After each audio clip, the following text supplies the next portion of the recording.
اب سعدی نے ایک بات کہی ہے کہ دروغ مصلحت اندیش مصلحت آمیز محض راستی فتنہ انگیز. تو یہ دروغ مصلحت آمیز اگر ہے تو میں اس کو وہ بھی نہیں سمجھتا، پھر بھی یہ غلط ہے. ہاں نہیں ظاہر ہے. اور سعدی نے کچھ ایسی باتیں کی ہیں جو اس کے یوں کہنا چاہیے کہ ان کے اختلاف واضح کیا اختلاف بھی ہے وہ قریبی کانٹیکسٹ میں ہے نا، جی ظاہر وہ کلیے کے طور پر ٹھیک نہیں ہے. کلیہ جیسے بے دریا گو منافع بھی شمار اگر خواہی سلامت بر کنارہ. ہاں بیا سلامت رہنا چاہتے ہو تم باہر ہی رہو، کنارے پہ ہی رہو. کنارے پہ رہو. اقبال نے کہا بے دریا غلط با موجش تراویز، ہاں کیا کہ دریا میں غلطیدہ ہو اور موجہ سے ڈر. لڑ ہاں موج دریا میں اور بیرون دریا کچھ نہیں. یہاں پر جو تحسین ناشناس ہے وہ گمراہ کن ہے، اور وہ شاعر کو وہ اینگل دکھا رہی ہے جو شاعر نے کہا ہی نہیں. اچھا اب ایک دو دن کر کے ذرا وہ فرماتے ہیں کہ اب اس سے ہوتا کیا ہے، یعنی شاعر کس طرح سے خراب ہوتا ہے. یعنی ایک تو یہ ہوا کہ وہ ایسی برا شعر سنائے اور اس کو داد ملے تو خراب ہو گیا. مثلاً یا ان کیا ہوگا، اس کا مطلب ہے کہ وہ کسی مضمون پر یا کسی ٹریٹمنٹ پر پکا ہو جائے گا کہ ظاہر ہے جب ایک دفعہ اس کی داد ملی ہے جو اچھی ٹریٹمنٹ نہیں ہے، جی جی، تو اگلی دفعہ بھی وہ سمجھے گا کہ اس پہ داد مل رہی ہے تو اسی قسم کا کچھ کہوں ایسے ہی ہے. کچھ موضوعات پہ پکا ہو جائے گا، وہ موضوعات تیسرے نمبر پہ یہ بھی آئے گا. ایسے ہی کرافٹ کی بات آپ نے پہلے کر دی، اور وہ پسندیدگی عوام کی ٹھیک ہے راہ میں بہ جائے گا. ایسے ہی. اور پھر یہ بھی ہوگا کہ اگر کوئی اس نے ایسا شعر کہا ہے جو واقعتاً اچھا ہے اور کوئی اس کی داد دیتا ہے تو وہ اس داد دینے والے پہ شک کرے گا کہ یہ غلط معاملے پر داد دے رہا ہے، اصل میں تو وہ تھا جی جس پہ زیادہ لوگ دیتے ہیں. بالکل. اور یہی بہت بڑی خطا ہے، یہی غلطی ہے کہ ایک شاعر کو اچھے شعر پر ناشناس کی داد برداشت کرنی پڑے. بالکل صحیح. مثلا ایک رسالہ نکلتا تھا، نقصان جو ہے اس میں وہ تو شاعر کا ہے نا. جی ایک رسالہ نکلتا تھا ہمارے دوست حمایت علی شاعر مرحوم کے فرزند ہیں، وہ اوج ان کا نام تھا، ہے اوج کمار. اللہ پاک سلامت رکھے اگر ہیں، مجھے پتہ نہیں، میں تو حجرے میں رہنے والا آدمی دعا کر سکتا ہوں. تو اس میں نا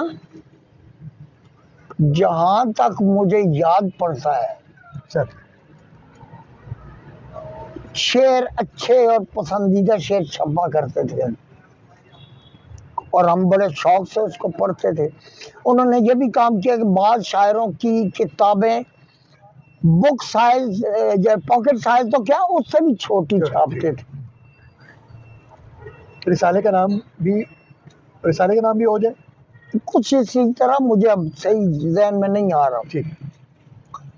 تو بعض بہت ہی برے شعر ٹھیک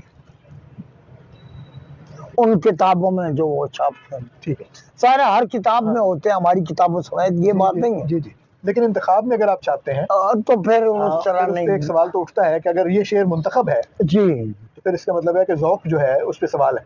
ذوق پہ سوال ہے، اور ذوق پہ سوال ٹریڈیشن پہ سوال ہے. ان مسلمات پہ سوال ہے جو آپ کی عظیم شاعری کو دیکھ کر پڑھ سن کر طے کیے گئے، اس معیار پر سوال. تو یہ جو ناشناس ہے، میں نے کہا روایت سے آگاہ نہیں ہوتا، شعر کے شجرے سے آگاہ نہیں ہوتا، شعر کے کرافٹ سے آگاہ نہیں ہوتا، اور بلکہ شعریات سے ہی آگاہ نہیں ہوتا، چاہے وہ بدیع ہے یا بیان ہے، بدائے اور بیان. اور داد اونچی آواز میں دیتا ہے. اونچی آواز میں کیا، بعض لوگ کہتے ہیں جو لفظ پکڑ کے داد دے رہے ہو، اور اگر آپ ان پہ غور کریں، اچھی بات کی آپ نے. ہاں یہ بات آپ ان پہ غور کریں تو وہ لفظ ہوتا ہی نہیں. وہ ہاں بالکل، یعنی شعر کا مرکزی لفظ وہ نہیں ہے جی، لیکن وہ کسی اور ہمارے ایک دوست مرحوم جو ہے وہ ایک شاعر دوست ہے، ان کے بارے میں یہ کہا کرتے تھے کہ یہ منہ تے داد دی پنڈ بن کے آتا ہے. اور پھر اس کو کھول دیتا ہے مشاعرے میں.